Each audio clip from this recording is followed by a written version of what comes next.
Well, hello, friend. This is Bob Decker, tarot card reader and certified clinical hypnotist. And it's time for another tarot video. Though, of course, it's not just tarot. We have our astrologer friend here, our fairy astrologer Solaris. Yay! Yay! And our friend Laura, who's going to talk about jewelry today. Yay! Yay! And as usual, I've drawn 3 tarot cards, so I'm going to talk about them briefly because we have such a big show today.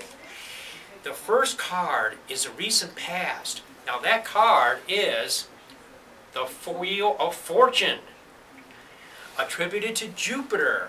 Now Jupiter is a planet of expansion, of radiance, of change, exciting things.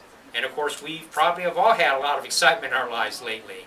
Of course our economy is challenging, but things are switching around. Things are turning, churning, and changing. We may feel these shifts in the air. Of course we are in the middle of a Mercury retrograde, Mercury being in Gemini, so it's going to make stuff kind of interesting, which I'm sure our astrologer friend Solaris is going to touch on for a bit. But definitely there is a big time shift been going on in the energies, and that's continuing right now.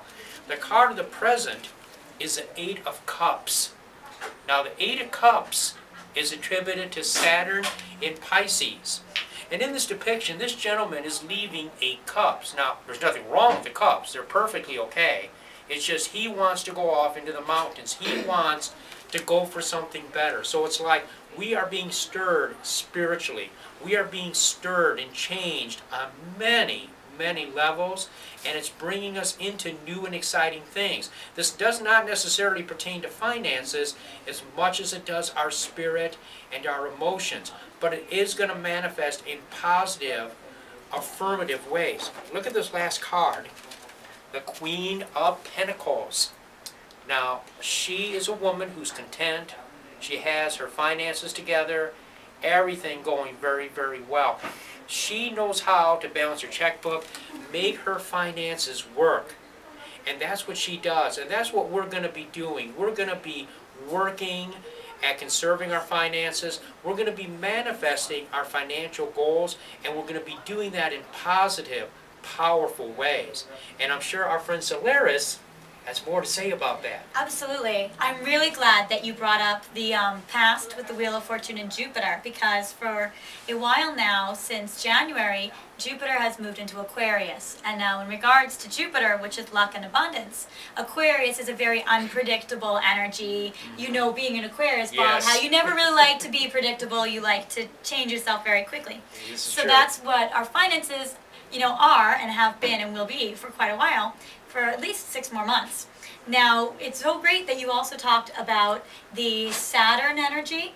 And what's so fascinating about that is because Saturn goes direct today, which is really amazing. So Saturn combined with the Taurus energy that we're in right now, yes, it's really good. It's a great time to celebrate because Saturn is all about wanting a commitment, moving forward with goals, being able to see them through, and it's been retrograde for a while now. So it's finally going direct today, and we're going to be able to really use that to our advantage to give about the financial stability that we've really, really wanted.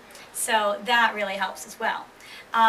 Mercury has gone back now into Taurus, and so Mercury is retrograding into Taurus, which is going to be about reflecting on our finances and really reassessing what we want to do with them, where we're investing our money, where we're putting it. And we also have Gemini coming up. We're moving into Gemini on Wednesday.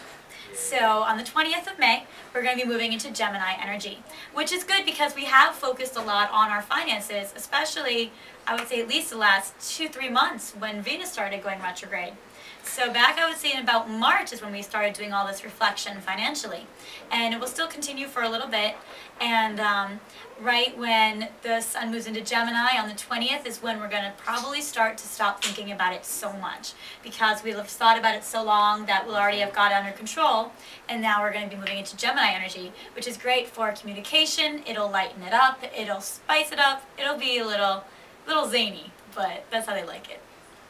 Now we have Allaria, or Laura, here with her jewelry, and I am just adorned in her jewelry too. So you see this lovely celestite pendant, and I have what, blue lace agate, bracelet that she has constructed. It's very beautiful, and I believe she's also wearing her own jewelry, and each has a purpose, right? Yep.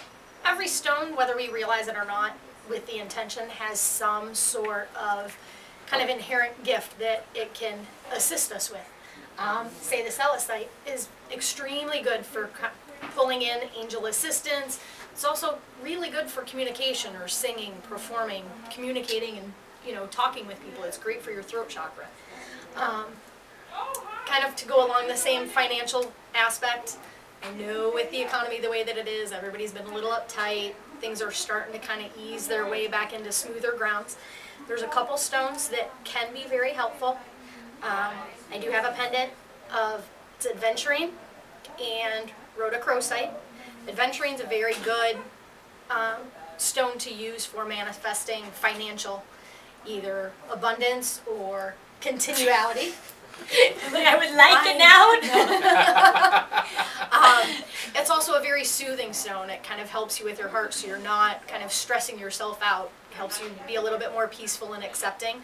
And the rhodochrosite helps, so I'm mixing up my stones here, also helps kind of on your soul path to accepting where you're at financially and kind of where you would like to place yourself and where you'd like to manifest yourself at. So help with money and love? Yep. I will hold on to that for the rest of this trip. I may need to multiply that one quite often. Also, the pendant that I have on is an opalite stone, which most people have not heard of. It gives the same kind of qualities almost as a white opal. So it's extremely good for working on your crown chakra, pulling in your guides, kind of getting yourself and raising that vibration level. It's also really good for business ventures and kind of starting off on new paths. The pendant I have on, I actually have combined with citrine, which is a self-cleaning, kind of abundant stone in itself. To me, it's also a very happy stone. So you're, kind of manifesting. I'm trying to manifest some business promotion in my mind, going with some other avenues. And with the citrine, it'll kind of make it a happy venture for me and not so much like, oh, it's work. There's also some aventurine in there also, hanging from the silver chain. So again, a little bit more of the business venture going on. Another stone that a lot of people don't know about, Russian amazite, is also very good for financial growth and promotion. Say like on the chain here that I have, it's three strands with the Russian amazite. The Russian amazite will have like a nice green, kind of minty color with white veins through it. So a lot of times we can look to the higher powers, but we can also look with what's coming from us from the earth as well to assist us.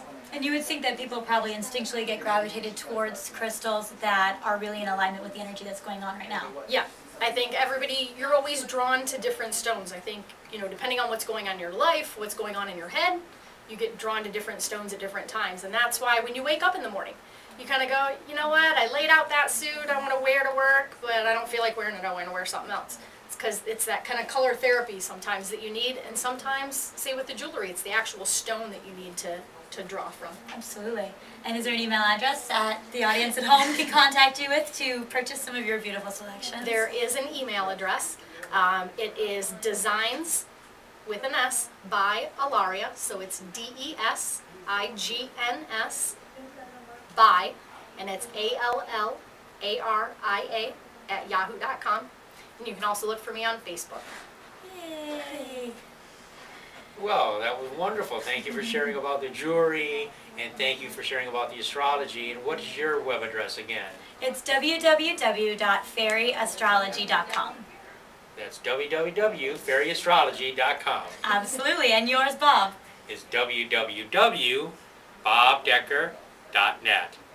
Well, friends, that concludes our video for the week. We do thank you for watching it, and until we meet again, many, many blessings.